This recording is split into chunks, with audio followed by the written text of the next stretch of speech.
जय श्री राम दोस्तों, स्वागत है आप सभी का सनातन धर्म यात्रा में। दोस्तों, पिछले वीडियो में आपने श्रीमद् भगवद गीता के 18वें अध्याय के 32 श्लोकों को सुना और समझा। अब आइए चलते हैं श्रीमद् भगवद गीता के 18वें अध्याय के 33वें श्लोक पर।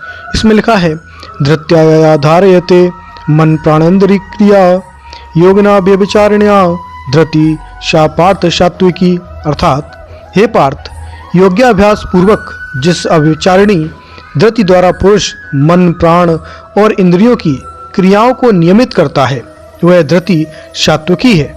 उसके बाद 34वां श्लोक है, यया तु धर्म कामार्थन धृत्या धार्यते अर्जुन प्रसंगेन फलंकारी धृतिशा पार्थ राजसी। अर्थात, हे पार्थ, हे अर्जुन, अशक्तिवश फलाकांक्षी होकर पुरुष जिस धृति द्वारा धर्म कर्म और धर्म अर्थ को धारण करता है, वह धृति राजसी है। उसके बाद 35वां श्लोक है, यया स्वप्नम भयम शोकम विषादम मदमेव चः नाव्यमुच्यति दुर्मेधा धृतिशा तामसी मतः। अर्थात, अविवेकी मेधा युक्त व्यक्ति जिस धृति द्वारा निद्रा भय शोक विषाद और विषय भोग से उत्पन्न मद का त्याग नहीं करते, वह धृति तामसी कहलाती है।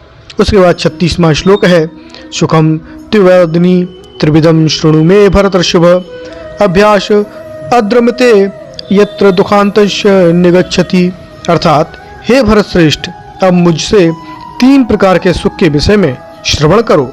जीव पुनः पुनः अभ्यास द्वारा जिस सुख में रति प्राप्त करता है एवं जिसके द्वारा संसार रूप दुख का अंत होता है, वह सात्विकी है।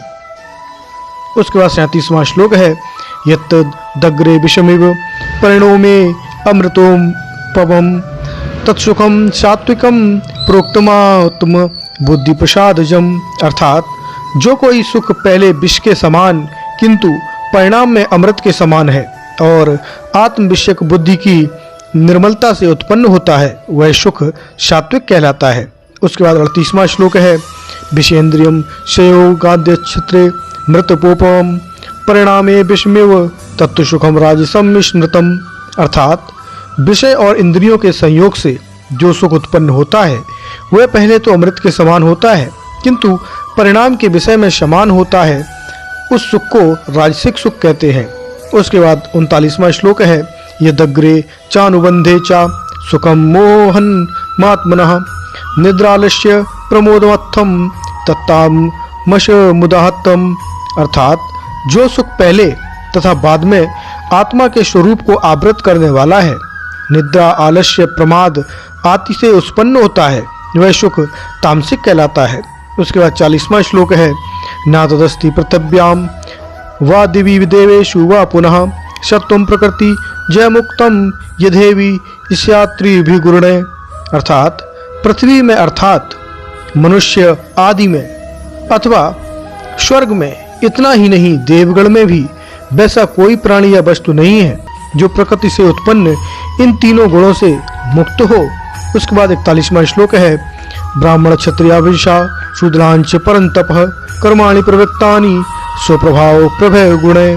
अर्थात, हे परंतप, ब्राह्मण क्षत्रिय वैश्य और शूद्रों के कर्म स्वभाव से उत्पन्न गुणों के अनुसार विभक्त हुए हैं।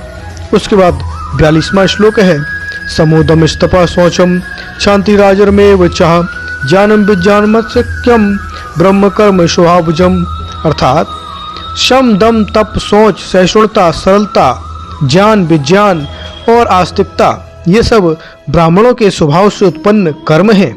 उसके बाद 43वां श्लोक है, शौर्यम तेजो धृत्याक्षम युद्धे चाप्य पलायनम दानमीश्वरम भावश्च छत्र कर्म स्वभावजम। अर्थात, शौर्य तेज धृति दक्षता युद्ध में पीठ नहीं दिखाना दान लोक नेतृत्वता, ये सभी क्षत्रियों के स्वाभाविक कर्म हैं।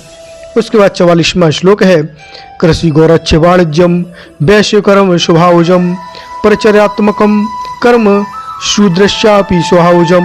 अर्थात, कृषि गोरक्षा वाणिज्य आदि वैश्यों के स्वाभाविक कर्म हैं। दूसरे की परिचर्या रूप कर्म शूद्रों के लिए स्वाभाविक कर्म है। तो दोस्तों, यहाँ पर श्रीमद् भगवद गीता के 18वें अध्याय के 44 श्लोक समाप्त हो जाते हैं। तो अभी तक आप क्या समझे, कृपया कमेंट बॉक्स में अवश्य बताइए। बने रहिए सनातन धर्म यात्रा के साथ और लेते रहिए रोचक एवं धार्मिक जानकारियां प्रमाणों के साथ। धन्यवाद। जय श्री राम।